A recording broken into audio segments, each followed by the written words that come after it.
हरिः ॐ ॐ सहस्रशीरिखा पुरुषः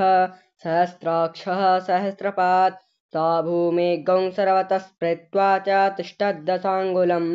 पुरुष एवेदाग्गुं सर्वं यदभूतं यच्च भाव्यम् उतामृतत्वशेषानो यदन्नेनातिरोहति एतावान्यस्य महिमातो ज्ञायाश्च पुरुषः पादोश्च विश्वाभूतानि त्रिपादस्यामृतं दिवि त्रिपादोर्ध्वा उदयत्पुरुषः पादोष्येहा भवत् पुनः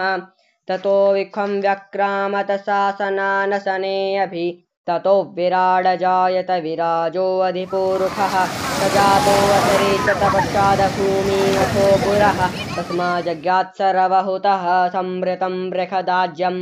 पशून्ताशक्रेवायव्यानारण्यागाम्याशये तस्माज्जगात् सर्वहुता ऋचः सामानि जग्गिरे छन्दाग्गुंसि जग्गिरे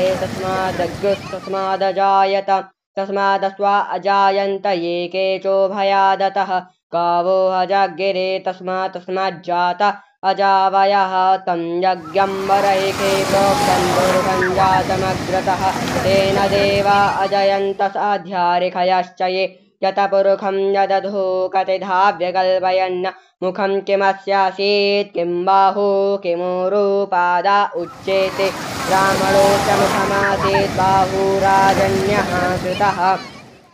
ऊरुतयश्च वैश्यः पद्भ्यग्गुं शूद्रो अजायत चन्द्रमा मनसो जातचक्षोः सूर्यो अजायत श्रोत्राद्वायुश्च प्राणश्च मुखाद्निरजायत नाभ्या आसीदन्तरिक्षगुंसेष्णोर्ध्योः समवर्तत पद्भ्यां भूमिरदिशः श्रोत्रात् तथा लोकान् अकल्पयन्नायत पुरुषेण हविषा देवायज्ञमसन्वक असन्तोष्यासीदाज्यं ग्रीकमैदमः शरद्धविः सप्तस्यासन् परिधयस्त्रिः सप्तसमिधः कृताः देवा यज्ञन्तनवान् अवधनन् पुरुषं पशुं